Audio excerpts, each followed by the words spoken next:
Good morning বন্ধুরা, কেমন আছো তোমরা সবাই? আশা করি সবাই খুব ভালো আছো আর সুস্থ আছো। আর আমিও খুব ভালো আছি আর সুস্থ আছি।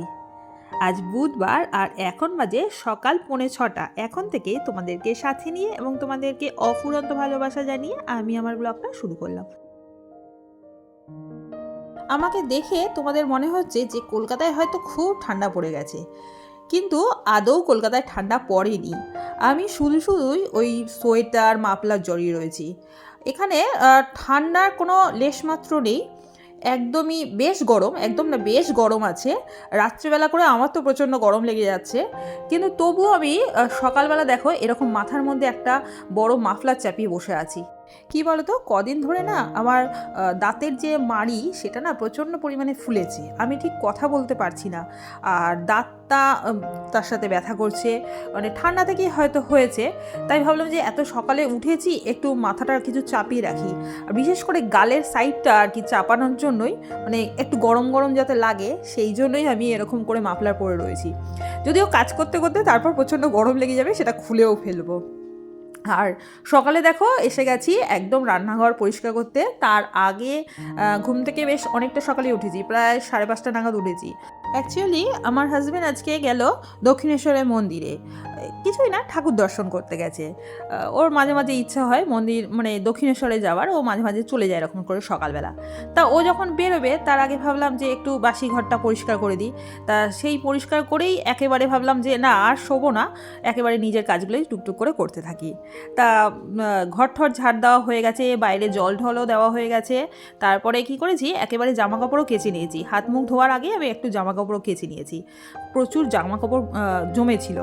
আমি অ্যাকচুয়ালি একদিন ছিলাম না, আমি বাপের বাড়ি গেছিলাম। তা সেখান থেকে আসার পর যেমন হয় জামা কাপড় পরে যায় অনেকটাই।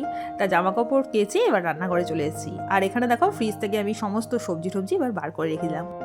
গরমকালে ভোরবেলা ওঠা কোনো ব্যাপার হয় না, কিন্তু মজার ব্যাপার হলো শীতকালে সকালবেলা মানে খুব ভোরবেলা ওই গরম বিছানা ছেড়ে উঠতে ভালো লাগে না।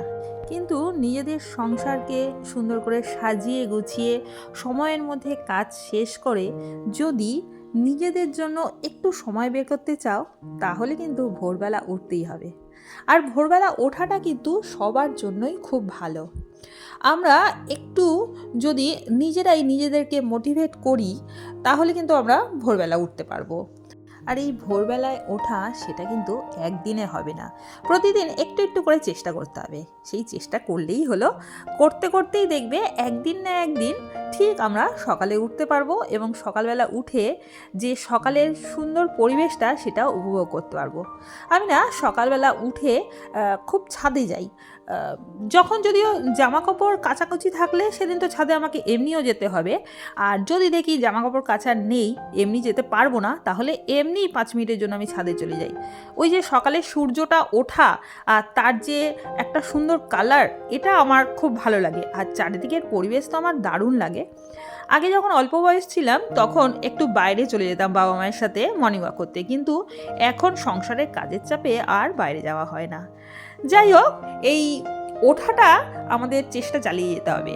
আর এই ওঠার জন্য আমাদের কি করতে হবে, নিজেদের একটা মানে ইচ্ছা শক্তি থাকা দরকার। এই নিজেদের ইচ্ছা শক্তিটা সবচেয়ে বড় আমি মনে করি। আজ আমি যে সকাল সকাল উঠি, এখনও মানে শীত হোক গরম হোক যখনই হোক না কেন আমি সকাল সকাল উঠি, সেটা কিন্তু আমার একদিনের চেষ্টায় নয়, আমার বহু মানে বছরের চেষ্টায়। যদিও আমি কোনোদিনই বেশি বেলা অবধি ঘুমোতে পারতাম না, বড় জোর আমি 6:30 থেকে 7টা এই অবধি ঘুমোতে পারতাম, কারণ আমার বাবা বেশি বেলা অবধি ঘুমোতে দিত না। তার জন্যই আমি কোনোদিনই বেলা অবধি পারিনি। যাই হোক, যে চাইবে, যে চেষ্টা করতে চাইবে যে উঠবো সকালবেলা, সেই একমাত্র পারবে। তাছাড়া নিজেদের চেষ্টা না থাকলে কিন্তু সকালবেলা ওঠা সম্ভবই না। আর এই যে সকালবেলা উঠেছি দেখো, মোটামুটি এখন আমার 7:30 8টা বাজে, এর মধ্যে কিন্তু আমার টিফিন কমপ্লিট হয়ে গেছে, প্লাস যা দুপুরের রান্না করব সেইগুলো কিন্তু আমার কাটাকাটি কমপ্লিট হয়ে গেছে। এই যে সকালবেলা মানে ভোরবেলা ঘুম থেকে ওঠার অভ্যাসটা কিন্তু একদিকে ভালো। এই সমস্ত কাজগুলো আস্তে আস্তে তাড়াহুড়ো করে হয়ে যায়, মানে তাড়াতাড়ির দিকে হয়ে যায়, আর বেলার দিকে অনেকটা সময়ও বেঁচে থাকে। বিশেষ করে এখন শীতকালে তো বেলাটা যেহেতু একটু কম, তাই আমাদের হাত থেকে কোথা দিয়ে সময়টা বেরিয়ে যায় আমরা নিজেরাই বুঝতে পারি না। আর তার জন্য কি হয়, আমরা নিজেদের জন্য একটু সময় পাই না। এই মানে দুপুর হতে না হতে বিকেলটা গড়িয়ে যায়, তার ফলে কি হয় আমাদের নিজেদের একটুও সময় থাকে না। আর এখানে দেখো আমি আজকে রান্না করছি শীষ পালং। এটাকে অন্য কোনো নাম আছে কিনা আমি বলতে পারবো না, কিন্তু আমরা শীষ পালং বলে বলি। আর এই শীষ পালংটা খেতে আমার খুবই ভালো লাগে, তাই ভাবলাম তোমাদের সাথে একটু শেয়ার করি যে কিভাবে আমি রান্না করি। আমি সেই রকমভাবে তোমাদের দেখালাম না, নর্মালি ওই শুকনো লঙ্কা ফোড়ন আর 5 ফোড়ন দিয়ে সবজিগুলো দিয়ে দিই, তারপরে পালংটা দিয়ে দিই, পালংয়ের পাতাগুলো দিয়ে দিই, আর আমি একটু বড়ি দিয়ে দিই। আর এরপরে দেখো আমি বিছানাটা ঝেড়ে গুছিয়ে নিচ্ছি, আর ওই রান্নার সাথে সাথে আমি সমস্ত ঘরের কাজকর্ম আজকে করে নিয়েছি, তোমাদের সাথে আজকে শেয়ার করিনি। তার কারণ একটু বাদেই ওই বিছানাটা গুছিয়ে আমি চলে যাবো আমার মেয়েকে দাঁতের ডাক্তার দেখাতে। সমস্ত কাজই আমার মোটামুটি প্রায় কমপ্লিট হয়ে গেছে, আর তার জন্যই যেতে পারছি। অ্যাকচুয়ালি স্নানটা করে যাইনি, কারণ ডাক্তারখানায় যাব, এসেই স্নানটা করবো ভেবেছি। তা এসে স্নান করে পুজো দিয়ে দিচ্ছি। আর এখন মোটামুটি 11:30 12টা বাজে।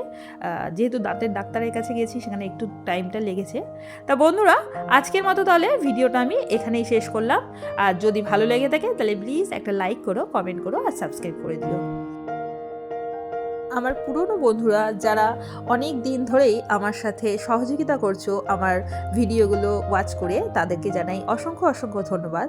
আর আমার নতুন বন্ধুদের জানাইও অসংখ্য অসংখ্য ধন্যবাদ। আর তাদেরকে বলি, যদি তোমরা চাও তাহলে পুরনো ভিডিওগুলো দেখতে পারো। তাহলে টাটা, বাই।